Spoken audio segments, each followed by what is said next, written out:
રવિવારના અનુક્રમમાં આપણે આ વેદસ્તુતિ જે જોઈ રહ્યા છે, વ્યાસજી રચિત ગ્રંથ છે વેદસ્તુતિના આ ભાગમાં ભગવાન શ્રી વેદો શ્રી કૃષ્ણ ભગવાન જે પ્રત્યક્ષ પુરુષોત્તમ નારાયણ એની સ્તુતિ કરી રહ્યા છે, દસમ સ્કંદમાં છે આ. હવે આપણે વેદસ્તુતિમાં ભગવાનના સ્વરૂપની વાત જોઈ, ભગવાનના જે કોઈ એમ કહી કે ઉપાસકો ભગવાનની જે ઉપાસના કરે એ ત્રણ પ્રકારના ભક્તોની અલગ અલગ પ્રકારની ઉપાસના જોઈ. અને હવે અત્યારે ભગવાન જે છે એના વિશે જ આપણે જોઈ રહ્યા છે, ભગવાનના સ્વરૂપની જ વાત છે આ પણ. અને જીવો જે છે અલગ અલગ પ્રકારના અત્યારે તે જીવોની પણ આમાં ચર્ચા આવે છે કે ભાઈ ઈશ્વર જીવાત્માના કલ્યાણ માટે આ લોકમાં અવતાર ધારણ કરીને પ્રત્યક્ષ થાય છે, જીવોનું હિત થાય એ રીતે વર્તે છે, જીવોને ઉપદેશ આપે છે અને બુદ્ધિમાં પ્રેરણા આપે છે. આમ અવતાર ધારણ કરીને પણ પરમાત્મા જીવને અનુકૂળ થાય તેવી રીતે ક્રિયા કરે છે અને એવી રીતિ વાપરે છે એવું અહીંયા કહ્યું છે.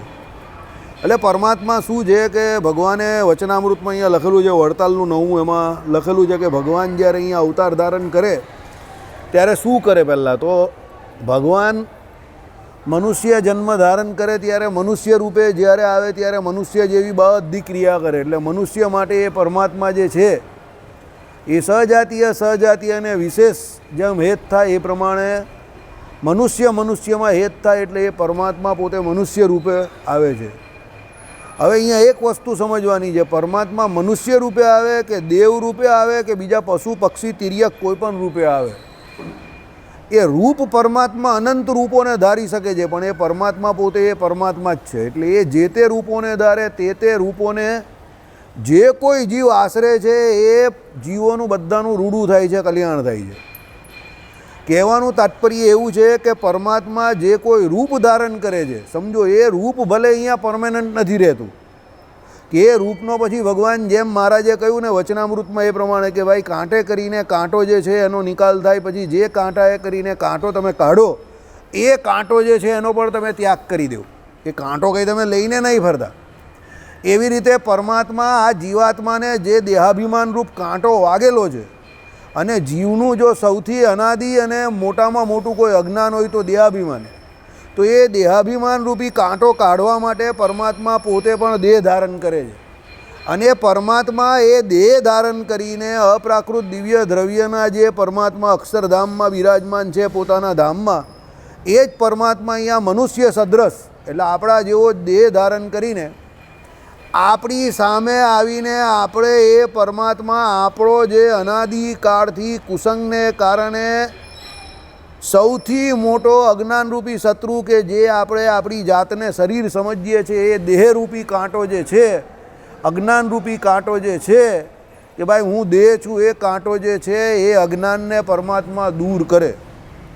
અને પછી પરમાત્મા એ પોતે સત્સંગ કરાવીને પોતાના સ્વરૂપનું જ્ઞાન આપે અને પરમાત્મા પોતે પોતાના એ દેહનો પણ ત્યાગ કરે. આ સિદ્ધાંત છે.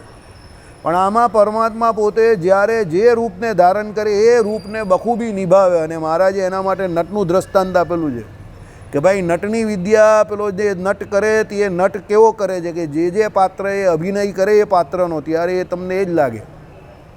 બરાબર, પેલું ભગવાને કહ્યું ને કે નટ હતો અને પછી એની પત્ની જોડે આવ્યો અને પછી એમ કહી કે એ નટ હતો તે કંઈ ઉપર કંઈ રાજા જોડે એમ કે પેલા એની જોડે લડવા ગયો હતો અને પછી એના કંઈ ટુકડા પડ્યા અને પછી એની પત્નીએ કહ્યું કે મારો દેવાસુર સંગ્રામમાં ગયો હતો ને આના ટુકડા પડ્યા તો હવે એના માટે મને આ આપો ને તે આપો ને.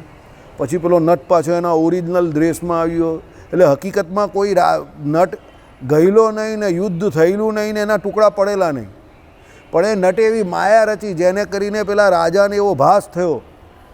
એમ પરમાત્મા શું કરે છે કે અહીંયા આવે અને પરમાત્મા તમને અવતાર ધારણ કરીને, પરમાત્માના અવતાર નટની માયાની જેમ અસત્ય નથી હોતા, અવતાર તો સત્ય જ હોય છે, પણ એ પરમાત્મા શું કરે છે કે આપણા જેવું રૂપ ધારણ કરે છે. તો એ રૂપ જે આપણા જેવું ધારણ કરે છે ત્યારે સામાન્ય જીવ જે છે, જે ભગવત ભક્ત નથી, જે ભગવાનના આશ્રિત નથી, જે ભગવાનને શરણ નહીં ગયા, ગીતાજીમાં કહ્યું એ પ્રમાણે, તે એ ભગવાનને બીજા તુચ્છ જીવ કે બીજા તુચ્છ મનુષ્ય જેવા મનુષ્ય સમજે છે અને એ ભગવાનનો પણ એ દ્રોહ કરે છે. પણ એ ભગવાનનું ભગવાનપણું કે પરમાત્માનું પરમાત્માપણું એ જાણતા નથી, એને કારણે એ અજ્ઞાને કરીને એને એ ભગવાનનો દ્રોહ થાય છે એનાથી. પણ વસ્તુતા એ જે જીવ એ પરમાત્માને ઓળખે છે અને એને એના એ ભગવાનનો નિશ્ચય થઈ જાય તો પછી એ ભગવાને શ્રી કૃષ્ણએ જે ગીતામાં કહ્યું એ પ્રમાણે એ પછી આ અસતરૂપી જે સંસાર એને વિશે પુનરાવર્તિને નથી પામતો, પણ એ ભગવાનને જ પામે છે. એટલે એ ભગવાનને ઓળખવા બહુ જરૂરી છે અને એમનો નિશ્ચય થવો બહુ જરૂરી છે, એમનું ભજન કરવું પછી બહુ જરૂરી છે. પરંતુ દુઃખની વાત એ છે કે કેટલાક જીવો અસત્ય પુરુષના સમાગમથી અને અસત્શાસ્ત્રના અભ્યાસથી અનિત્ય શરીરમાં આસક્તિ રાખે છે. કાલે આપણે જોયું એ પ્રમાણે કે શરીર કેવું છે, સ્થૂળ સૂક્ષ્મને કારણે 3 દેહનું બનેલું છે, 24 તત્વનું બનેલું છે. અને એમાં સ્થૂળ જે તમને પ્રાપ્ત થયો છે એ કેવો છે કે ભાઈ મોટો થાય, નાનો થાય, મોટો થાય ને પછી પાછો છેલ્લે નાનો થઈ જાય અને પછી છેલ્લે એ શરીર જે સ્થૂળ દેહમાં પૃથ્વી જળ તેજ વાયુના આકાશનો બનેલો છે એ સ્થૂળ જે બ્રહ્માંડ જે છે એને વિશે કેવો થઈ જાય, ભેળ ભળાઈ જાય. એટલે બંને ભેગા થઈ જાય, એની અંદર ભેળો થઈ જાય. એટલે બ્રહ્માંડના જે સ્થૂળ શરીર જે કયા પૃથ્વી જળ તેજ વાયુ આકાશ એમાં આ શરીર લીન થઈ જાય આપણું, પણ એવું સ્થૂળ શરીર થઈ જાય. સૂક્ષ્મ શરીર જે છે એ જીવ જોડે ને જોડે જ રહી છે, પણ એ સૂક્ષ્મ ઇન્દ્રિય અંતઃકરણથી જીવ કંઈ કરી શકતો નથી.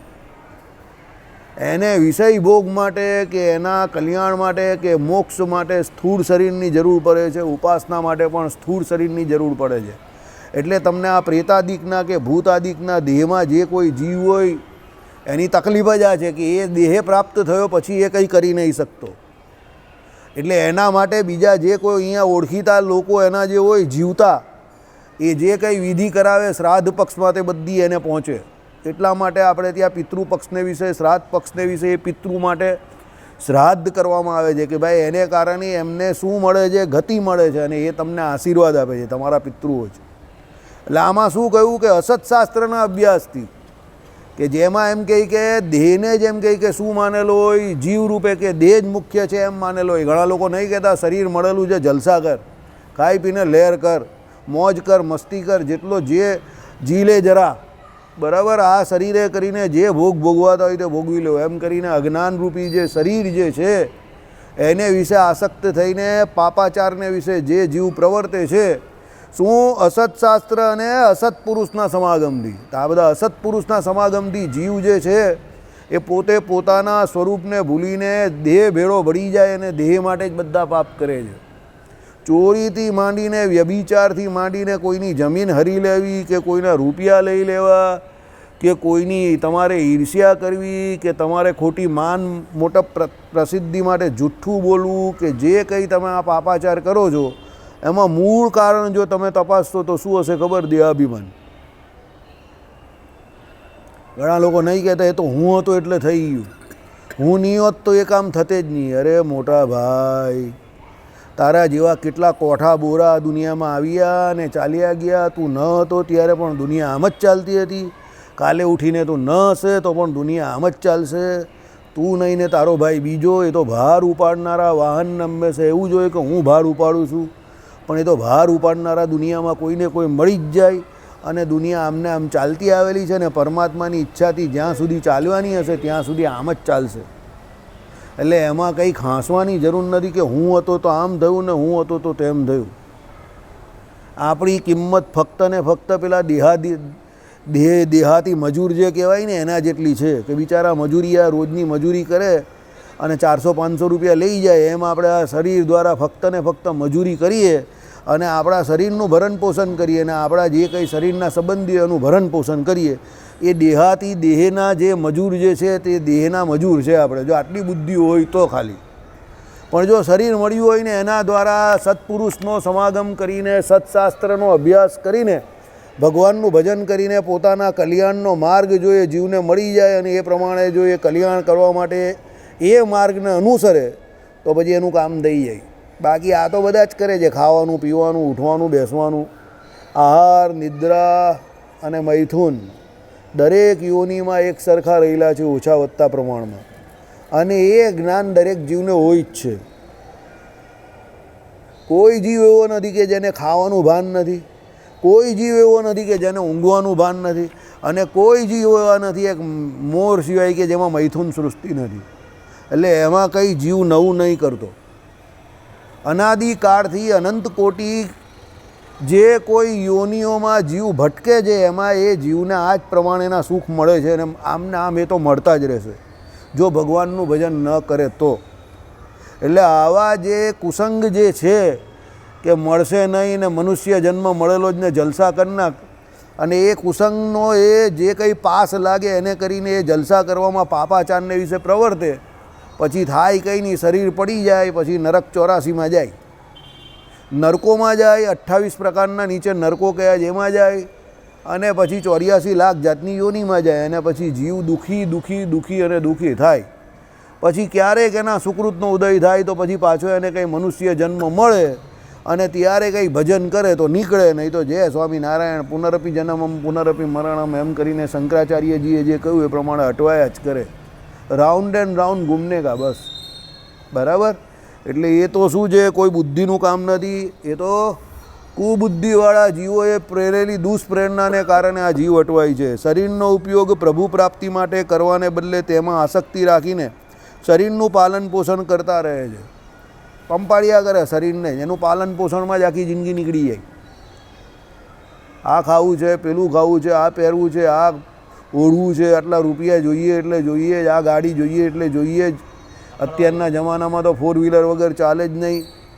રખડવા જવાનું જોઈએ, શાંતિથી બેસાય નહીં, ચોપાટી જવાનું જોઈએ, ડુમ્મસ જવાનું જોઈએ, દમણ જવાનું જોઈએ. બરાબર.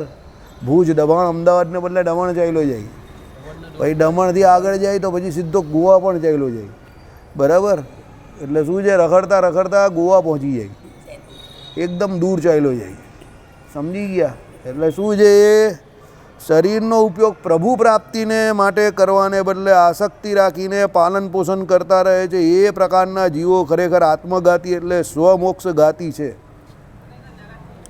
શરીરે કરીને મનુષ્ય જન્મે કરીને મોક્ષ પ્રાપ્તિ જેવું ઉત્કૃષ્ટ જે કંઈ તમારું શ્રેય જે છે તે થઈ શકે છે એને સાઈડ ઉપર કોરાને મૂકીને પેલો વિષય ભોગ પાછળ એવો મંડી પડે છે કે એની પાછળ ને પાછળ જ કંઈ ને કંઈ કરતો રહી છે. હવે શરીરનું ભરણ પોષણ તો આમ પણ થવાનું જ છે, ઉલટાનું ઉલટું છે. જે શાંતિથી કંઈ નહીં કરે ને ભગવાનનું ભજન કરી દે ને, કેસરી લુગડા પહેરને, તો એની પાછળ આખી દુનિયા અટવાતી આવશે. મહારાજજી મારું લઈ લો ને મહારાજજી તમારું લઈ લો, અને એને બધા સ્વામી કહેશે. એ તો બધું છોડીને બેઠો, તે કોનો સ્વામી છે? એની પાસે કંઈ છે જ નહીં, તે સ્વામી કેનો? એ સ્વામી એનો છે કે એણે બધી વસ્તુ છોડી એટલે એનો માલિક છે. સમજો. What is the difference between watchman and proprietor?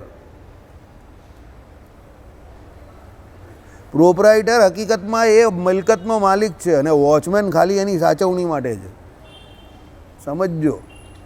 પેલો સાધુ જે છે એ બધું ત્યાગ કરીને બેઠેલો છે, એના ઇન્દ્રિય અંતઃકરણ એના નિયંત્રણમાં છે, એટલે એ ભગવાનનું ભજન કરે છે. એટલે એ એની આ મિલકત છે એનો શું થઈ ગયો?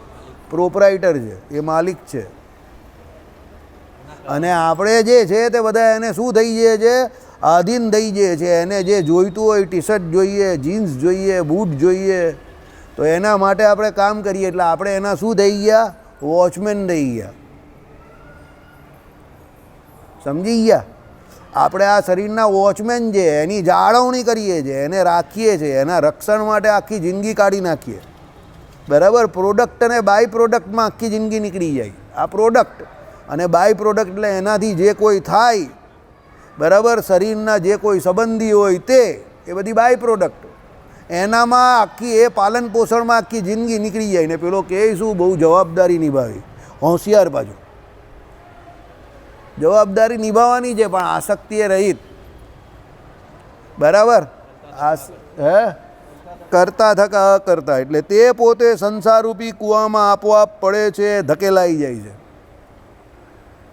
આ સંસારરૂપી કૂવામાં કેવો થઈ જાય? આખો ધકેલાઈ જાય. એક માળા પણ નહીં ફરે, ભગવાનનું ભજન નહીં થાય. ને થાય તો વૃત્તિની ચોટ. અત્યારે આ બધા આવેલા હોય ને સામે મંદિરમાં, સામે જમવા આવેલા હોય બિચારા, મંદિરમાં પહેલી વાર બીજી વાર આવેલો એટલે પેલા બિચારા આમ તેમ રખડ્યા કરે, ફર્યા કરે. કંઈ મૂર્તિમાં ચિત્ત જ નહીં લાગે એનું, કારણ કે એને તો સમયની રાહ જોતો હોય કે ત્યાં ક્યારેક વિસલ વાગે ને જમવા જાય. બરાબર. એટલે જમવા આવેલો એટલે ઉપર તો ખાલી કહેવા પૂરતો દર્શન કરવા આવે તે સારી વાત છે, પછી આમ તેમ રખડીને બિચારો કંઈ મન ચિત્ત તો લાગે નહીં એટલે ચાલ્યો જાય પછી. કારણ કે ચિત્ત કાથી લાગે? ચિત્ત તો ભજન કરવાનો દાખલો કરે તો લાગે. પછી પેલો કે એ તો છેલ્લી ઉંમરમાં કરશું. છેલ્લી ઉંમરમાં કંઈ થતું નથી. પહેલાં કર્યું હોય તો છેલ્લે થાય. બરાબર. તમે કોઈ પણ ક્રિયાનો અભ્યાસ કરો તો જ એ ક્રિયા તમારાથી સહેજે સહેજે થાય. અભ્યાસ વગર કંઈ થાય નહીં. માળા પણ ન ફરે અને ધ્યાન પણ ન થાય અને પાઠ પણ ન બોલાય. એક વચનામૃત પણ રોજ ન વંચાય અને શિક્ષાપત્રી પણ ન વંચાય ને સત્સંગી જીવન પણ ન વંચાય અને 10 પ્રદક્ષિણા પણ ન ફરે અને 10 દંડવત પણ ન થાય. પણ એનો અભ્યાસ રાખે તો થાય, નહીં તો ન થાય. સમજી ગયા મોટા ભાઈ?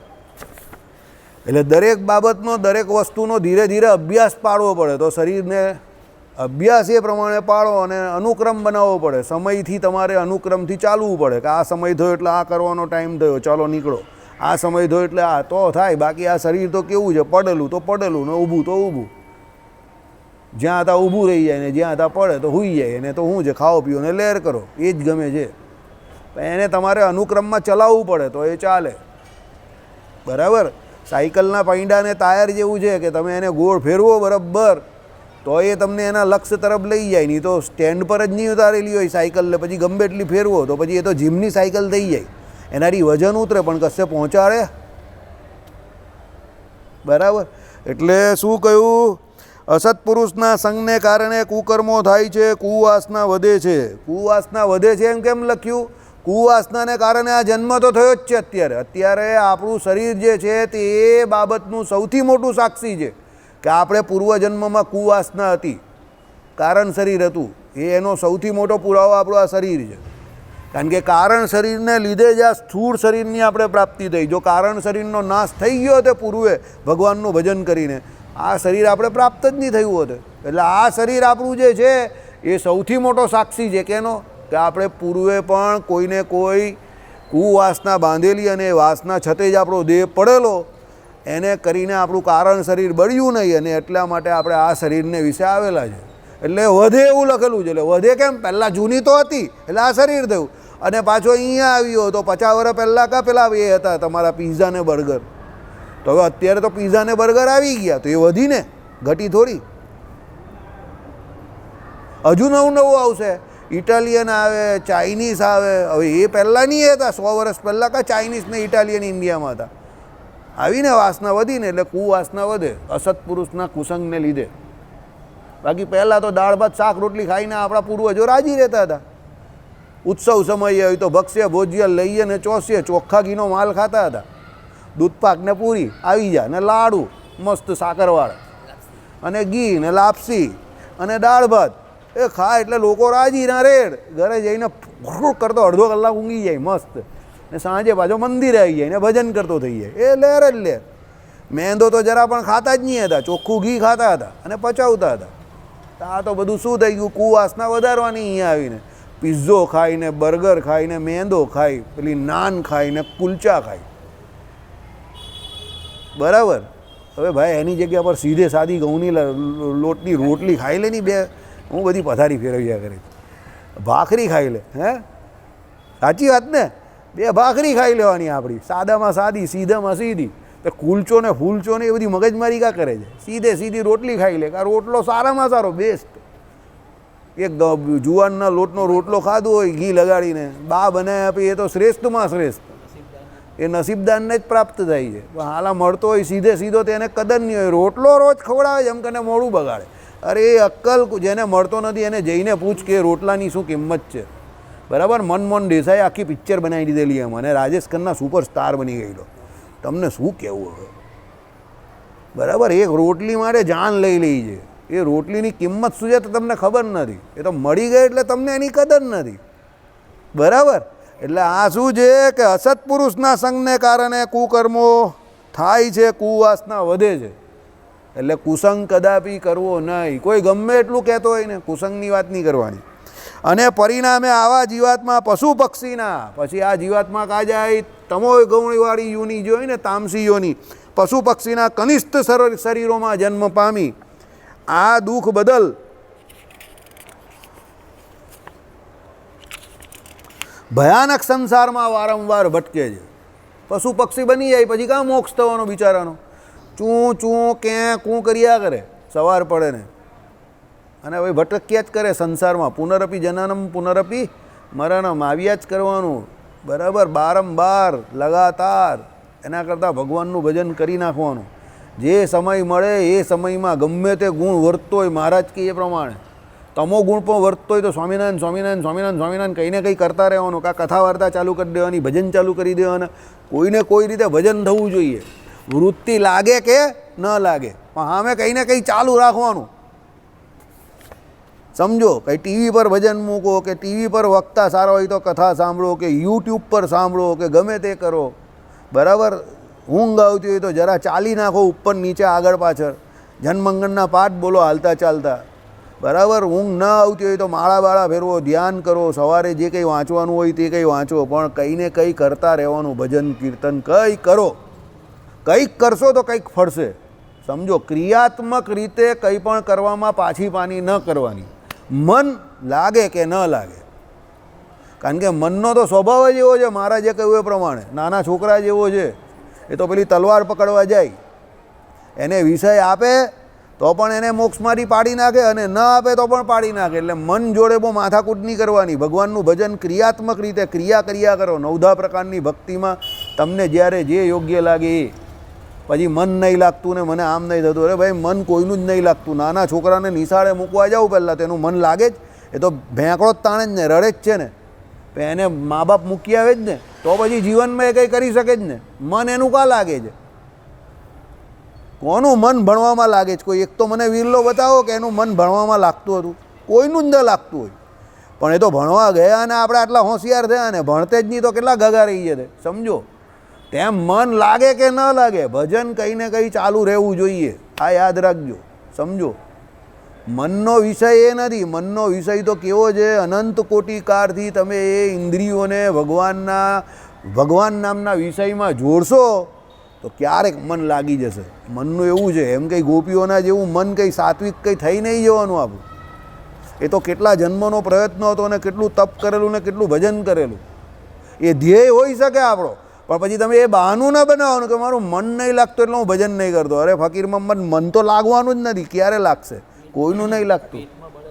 હા, મન નહીં લાગે એટલે ભજન નહીં કરવું એવું નહીં. મન તો લાગે કે ન લાગે, ક્રિયાત્મક રીતે તો ભજન કરતા જ રહેવાનું. સમજજો. બાકી મન નહીં લાગતું ને ભજન છોડી દીધું તો પછી સીધો કુસંગ કરશો તમે, અને કુસંગમાં મન તરત જ લાગી જશે. એનું કામ જ એ છે. મનુભાઈ જે છે ને એ કુસંગી બેન છે ને એના ખાસ મિત્ર છે. એટલે મનુભાઈ સીધા કુસંગી બેન જોડે રખડવા ચાલ્યા જાય. પછી ક્રિયાત્મક રીતે જે ભજન તમારું ચાલતું હતું તૂટેલું ભાંગેલું એ પણ બંધ થઈ જાય. સમજી ગયા? એના કરતાં મન લાગે કે ન લાગે, ભજન તો કર્યા જ કરવાનું. સવારે ઉઠો, આંખ ખુલે ત્યારથી ભજન ચાલુ કરવાનું કંઈ ને કંઈ.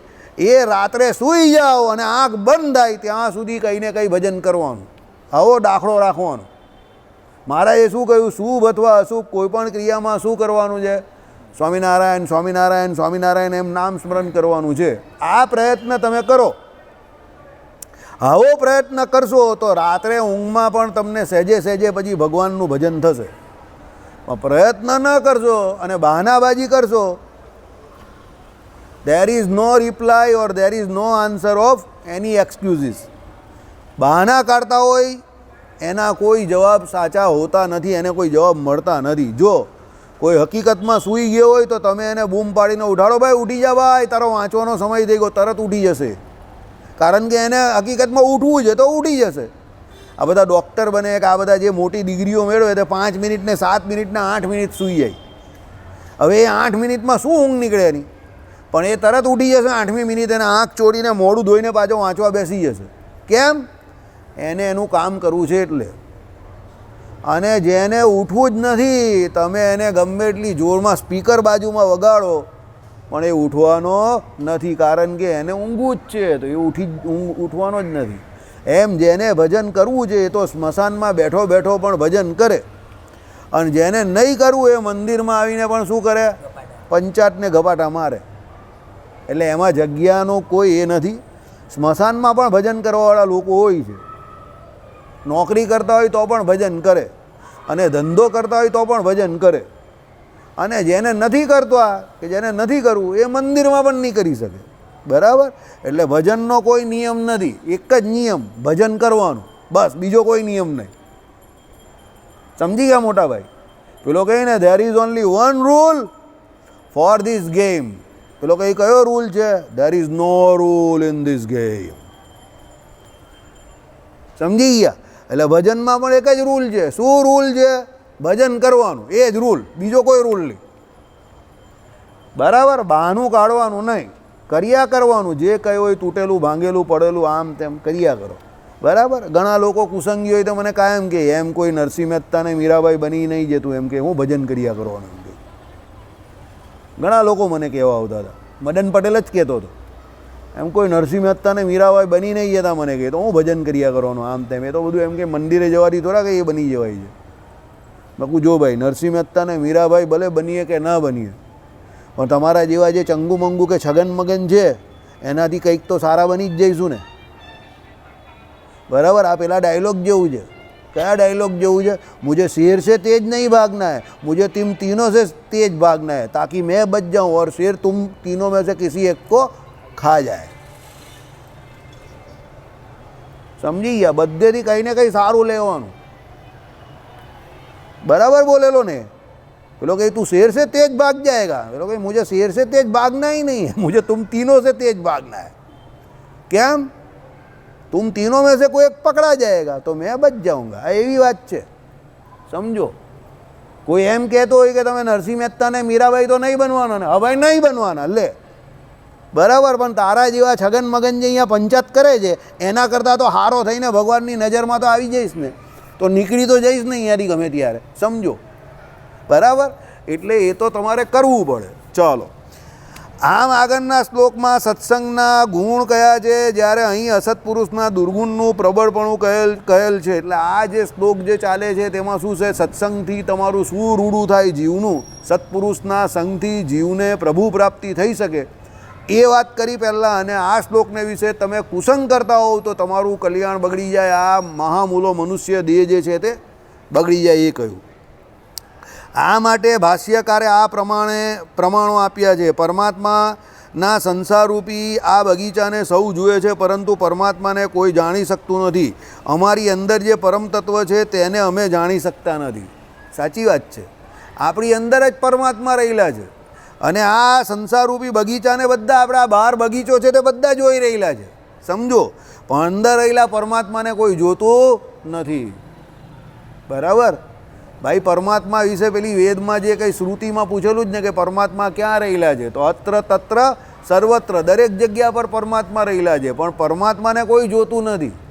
કેમ?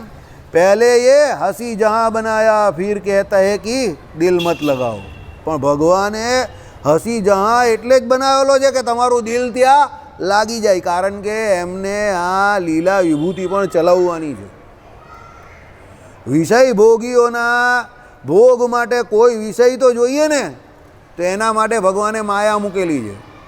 અને ભગવાનના જે ભોગી છે, હરિરસના ભોગી છે, એના માટે ભગવાન કહે કે તેરે લીએ મેં સિર્ફ કાફી હું. એટલે ભગવાનના ભક્તો માટે ભગવાન છે. એટલે વિષય ભોગી માટે વિષય છે, પંચ વિષય છે, માયા છે. હવે વસ્તુ પરિસ્થિતિ શું છે? જે હરિરસના ભોગી છે એ તો હરિરસમાં તલ્લીન થઈને ભગવાનને વિશે ભજન કરતાં ભગવાનને પાસે પહોંચી જાય છે. પણ જે માયાના ભોગી છે, ભગવાન કહે તેરે સાથ ભી મેં ગલત નહીં કरूँगा. જે મારો ભોગિત તે મારી પાસે આવે, તો જે માયાનો ભોગિત તે ક્યાં જાય? માયા પાસે જાય. એટલે ભગવાન શું કહે? મેં કિસી કે ભી સાથ કભી ભી કુછ ભી ગલત નહીં કરતા હું. તું માયાનો ભોગી છે તો તું માયામાં જા, તું મારો હરિરસનો ભોગી છે તો મારી પાસે આવો. પેલો કે એ પ્રમાણે જો મેરે વાલે હે वो इस तरफ आ जाओ मेरे में, जो सामने वाले हैं वो सामने की ओर चले जाओ. એમ ભગવાને ચોખ્ખું કહી દીધું, જે માયામાં છે તે માયામાં જાઓ, જે મારી પાસે છે તે મારી પાસે. હવે આપણે નક્કી કરવાનું છે કે માયામાં રહીને દુઃખી થવું, કારણ કે માયામાં શું રહેલું છે? અજ્ઞાન, અંધકાર, દુઃખ, દુઃખ ને દુઃખ. અને ભગવાનમાં શું રહેલું છે? આનંદ, જ્ઞાન, સુખ, સુખ ને સુખ. હવે એ આપણે નક્કી કરવાનું છે કે કઈ બાજુ જવું. બરાબર? એટલે શું કહ્યું ભગવાન કે ભાઈ આ બગીચો બહાર તમે પંચ વિષયનો જોયા કરો છો તો તમારી વૃત્તિ એમાં જશે તો એમાં જાઓ, અને એમાંથી વૃત્તિ પાછી વાળીને તમારી અંદર જોશો તો તમને કોનું દર્શન થશે? પરમાત્માનું. એટલે ભગવાન કે મારું દર્શન થશે. બરાબર. અમારી અંદર જે પરમ તત્વ છે તેને અમે જાણી શકતા નથી.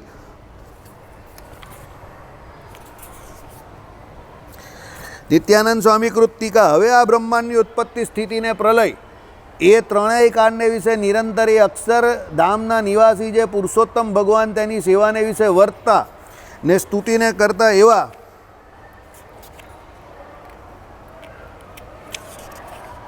જે વેદ તે એમ કહે છે કે જે સૃષ્ટિ થયા મોરે જે અક્ષરધામમાં ભગવાન હતા તે જ હમણાં સ્થિતિ સમયમાં આ વસુદેવના પુત્ર સાક્ષાત શ્રી કૃષ્ણ ભગવાન છે એવી રીતે જણાવતા થકા ને એ ભગવાનનું જે અતિશય દયાળુપણું તેનું વર્ણન કરતા થકા સ્તુતિ કરે છે. ભાઈ હવે એ ભગવાન જે અંદર રહેલા છે જીવને વિશે, તે ભગવાન પરમાત્મા તત્વ છે કોણ એની ઓળખાણ તો થવી જોઈએ ને. એ અંદર છે પણ આપણે એને ઓળખતા નથી. તો વેદો એની ઓળખાણ આપે છે. શું ઓળખાણ આપે છે? કે ભાઈ એ અક્ષરધામને વિશે પર રૂપે નિત્ય બિરાજમાન જે વાસુદેવ ભગવાન જે છે તે જ અત્યારે વસુદેવના પુત્ર શું થઈને આવેલા છે? શ્રી કૃષ્ણ થઈને આવેલા છે. એમ વેદો સાક્ષાત શ્રી કૃષ્ણ ભગવાનની શું કરે છે? સ્તુતિ કરે છે. અને એ જ ભગવાન કા રહેલા છે? આપણી અંદર રહેલા છે. એટલે અંતર્યામી રૂપ અને પર રૂપની શું બતાવી? એકતા બતાવીને એની સાથે અહીંયા વિભવ એટલે અવતારની એકતા બતાવી. બરાબર.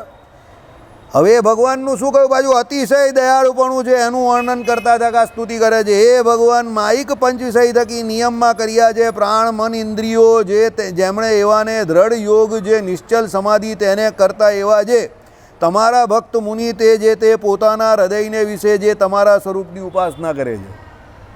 શું કહ્યું? માયિક એવા પંચ વિષય થકી નિયમમાં કર્યા છે.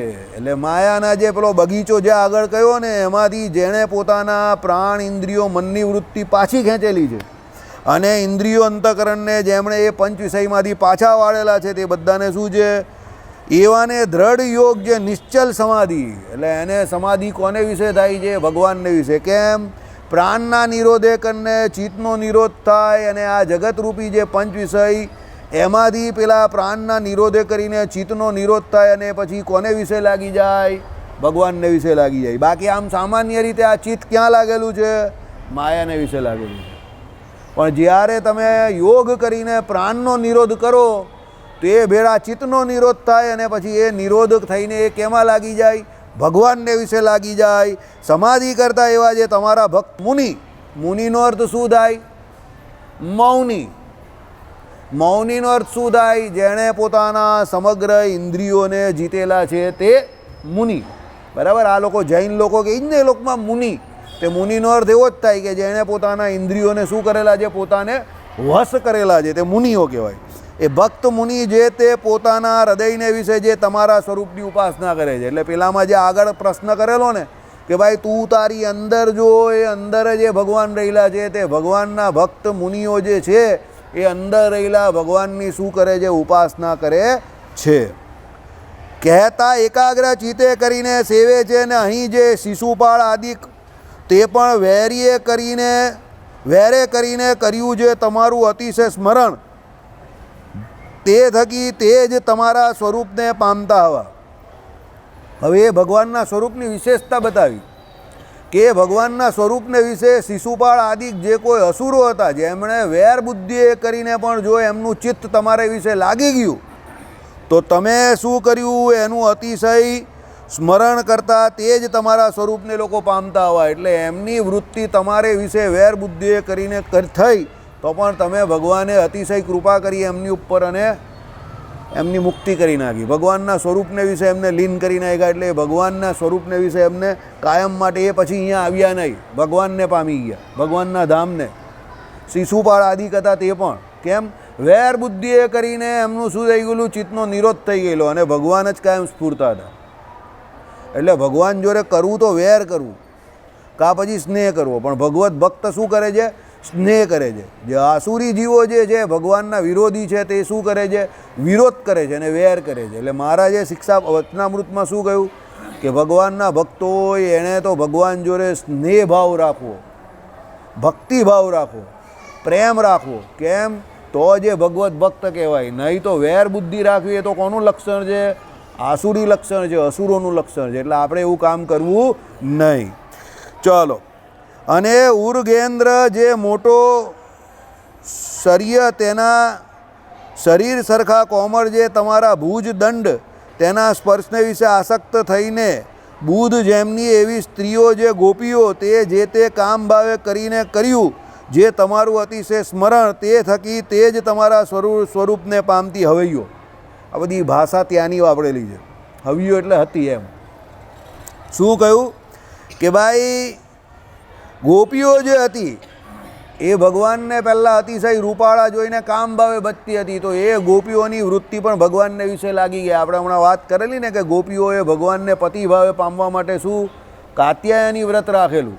કારણ કે ભગવાન અતિશય રૂપાળા હતા તો એ ભગવાનને પામવા માટે બધી ગોપીઓએ કાત્યાયની વ્રત રાખેલું.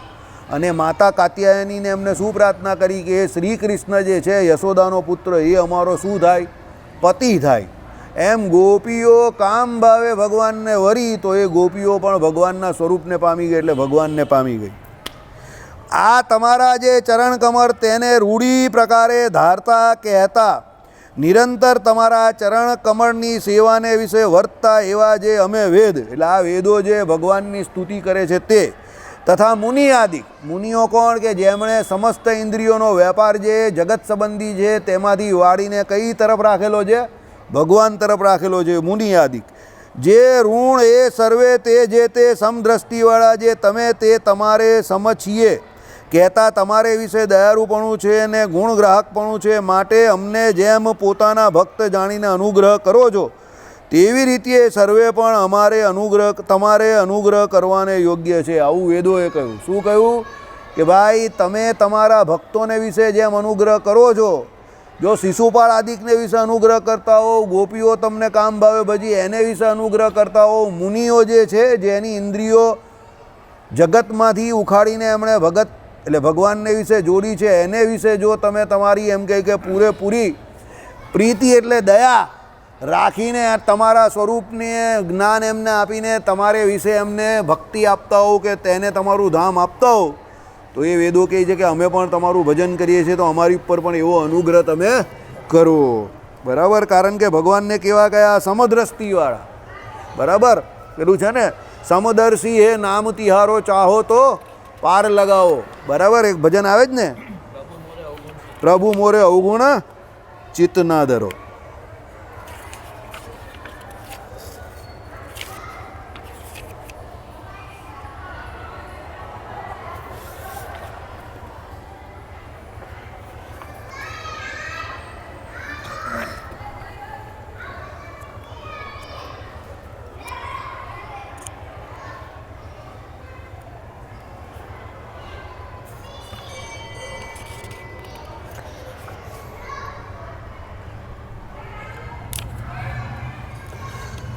શ્લોકાર્થ. પ્રાણ મન ઇન્દ્રિયોનું નિયમન કરીને નિયમૃત યોગને સંપૂર્ણપણે સિદ્ધ કરનારા દ્રઢ યોગ યુજો ઋષિઓ જેની હૃદયમાં ઉપાસના કરે છે તેને દુશ્મનો પણ વેરભાવે સ્મરણ કરીને પામે છે. શરીરરાજના દેહ જેવા મુલાયમ અને દીર્ઘ ભુજદંડમાં આસક્ત બુદ્ધિવાળી કામાસક્ત સ્ત્રીઓ પણ જેને પ્રાપ્ત કરે છે. માટે એ ભગવત સમદર્શી એવા તમારે તેઓને પણ તમારા ચરણ કમળને હૃદયમાં સારી રીતે ધારણ કરતા એવા અમારા તુલ્ય માનવા જોઈએ. એટલે કહેવાનો મતલબ શું છે કે ભાઈ પ્રાણ ઇન્દ્રિય અને મન ઇન્દ્રિયોનું નિયમન કરનારા સાધુઓ તે પણ એમ કે તમને વેર બુદ્ધિથી જે ભજે છે તે બધા તમારા વેરીઓ કે પછી ગોપીઓ જે તમને કામ બુદ્ધિએ ભજે છે એ બધા જો તમને પામે તો અમે કેમ ન પામીએ? બરાબર?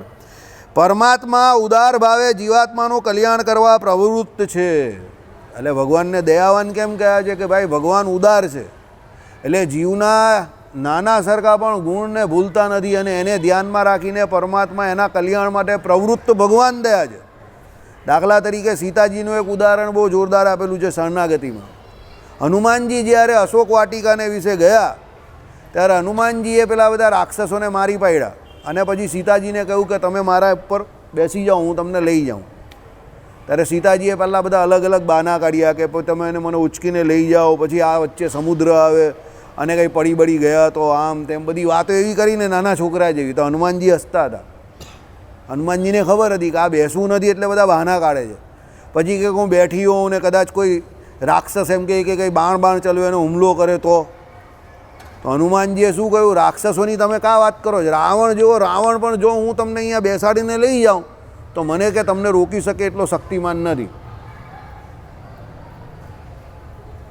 એમ કરીને હનુમાનજી હસ્યા. તો પછી સીતાજીએ મંદ મંદ હાસ્યથી જવાબ આપ્યો કે એ તો રામચંદ્ર ભગવાન મને અહીંયા લેવા આવશે ત્યારે જ હું જઈ શકું, કારણ કે શરણાગતિમાં જીવ જે છે એ પરમાત્મા પાસે નથી જતો, પણ પરમાત્મા પોતે જીવ પાસે જાય છે. એટલે હું એ મારા પરમાત્માની શું છું? શરણાગત ભક્ત છું. એટલે એ રામચંદ્ર ભગવાન જે છે, રાવણ ભલે મને ઉપાડીને લઈ આવ્યો પણ એ ભગવાન પોતે મને સાક્ષાત લેવા આવશે ત્યારે હું અહીંયાથી જઈશ. એમ કહેવાનો મતલબ શું છે કે પોતાના જે શરણાગત ભક્ત છે એના માટે પરમાત્મા પોતે પ્રવૃત્તિ કરે છે. શું પ્રવૃત્તિ કરે છે? આપણા મોક્ષ માટે. એટલે તમે એક કદમ ચાલો તો ભગવાન કેટલા 100 કદમ ચાલે છે, પણ આપણે એક કદમ તો ચાલવું પડે ને. એટલે અહીંયા કહ્યું છે કે ભાઈ જીવાત્માનું કલ્યાણ કરવા પ્રવૃત્ત છે અને તેથી જ તે માનવ દેહ અવતાર ધારણ કરે છે. એટલે ભગવાન મનુષ્ય જેવો આપણા જેવો દેહ ધારણ કરે છે. બાકી ભગવાન તો ઉપર અપ્રાકૃત દિવ્ય દ્રવ્યના દેહથી ઉપર આરામથી મોજ જ કરે છે. પૂર્ણાનંદ છે, લીલાનંદ, ભોગાનંદ, તૃપ્તાનંદ બધું ભગવાન છે, સંપૂર્ણ જ છે. તો ભગવાનને અહીંયા અવતાર ધારવાનું કોઈ પ્રયોજન જ નથી, પણ ફક્ત ને ફક્ત આપણા માટે અવતાર ધારણ કરે છે. પરમાત્માના અવતારના સ્વરૂપને ધ્યાનનિષ્ઠ ઋષિઓ પોતાના હૃદયમાં ઉપાસે સ્વાભાવિક છે, પરંતુ ઈશ્વર એટલા કૃપાળુ છે કે ક્રોધપૂર્ણ કંસ, શિશુપાલ આદિ શત્રુઓને તથા કામાસક્ત ગોપીઓ આદિ નારીઓને પણ તે મુક્તિ આપે છે. આમ ધ્યાનનિષ્ઠ યોગીઓ, ક્રોધયુક્ત દુશ્મનો અને કામાસક્ત નારીઓ પણ વેદોની માફક પ્રભુના ચરણ કમળનું પ્રાપ્ત કરનારા બને એવી વેદોની પ્રાર્થના છે. એટલે ભગવાનનું ધ્યાન તો પેલા ઋષિ મુનિઓ તો કરે જ છે, પણ એ સાથે ભગવાન શું કરે છે કે જે ભગવાનના વેરીઓ જે છે અહીંયા અવતાર ધારણ કરે ત્યારે ભગવાન જોડે જે વેર બુદ્ધિ રાખે તે, કે જે કામથી આસક્ત થઈને ભગવાનનું જે ધ્યાન રાખે કે ભગવાનનું ધ્યાન કરે તે, એ બધાનું ભગવાન કલ્યાણ કરે છે. એટલે ભગવાનને દયાળુ કે કૃપાળુ કયા. બરાબર. આ માટે ભાષ્યકારે આપેલા પ્રમાણો આ પ્રમાણે છે. કામભાવથી ગોપીઓ, ભયથી કંસ, વેરથી કંસને ભયથી ભગવાન કાયમ દેખાતા હતા, અને વેરથી શિશુપાળ આદિ રાજાઓ, સંબંધથી યાદવો, સ્નેહથી તમે, અને ભક્તિથી અમે ભગવાનને પામેલા છીએ.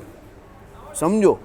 એટલે શું કહ્યું કે બધા જે કોઈ રાજાઓ હતા અને જે કોઈ ભગવાનને ભગવાન સમજતા હતા અને ભગવાન જોડે જોડાયેલા હતા એ બધાનું ભગવાને રૂડું કર્યું. જે ભગવાનને ઓળખતા હતા, ભગવાનને જે માનતા હતા એનું. હું સર્વે પ્રાણીઓમાં સમભાવ રાખું છું. પાછો ભગવાન બધામાં સમભાવ રાખે છે. સમજજો. એવું નથી કે ભગવાનને કોઈ વાલું કે કોઈ અરખામણું છે. દાખલા તરીકે વરસાદ પડે છે તો બધાને વરસાદ સરખો જ મળે, પછી એ ભગવાનનો ભક્ત હોય કે ના હોય. સમજો. રેલ આવ્યો તો એ બધાને એક સરખો લાભ મળે. બરાબર. ચાલો. મને કોઈ શત્રુ નથી કે કોઈ મિત્ર નથી. ભગવાનને કોઈ શત્રુ પણ નથી ને કોઈ મિત્ર પણ નથી. ભક્તિપૂર્વક મને જે ભજે તેમાં હું રહું છું અને તે મારામાં રહી છે. જે મારું ભજન કરે એ પછી અસુર હોય કે દેવતા હોય કે પશુ હોય કે પક્ષી હોય, ગમે એ મારું ભજન કરે તો હું એનું ભજન કરું એમ. એટલે મારી સેવામાં લઈ લઉં. ચાલો હવે સમય ગચ્છામી, રવિવાર ગચ્છામી. નિત્યાનંદ સ્વામી કૃત જે ટીકા જે છે 115મા પાના પર તે આપણે આવતા રવિવાર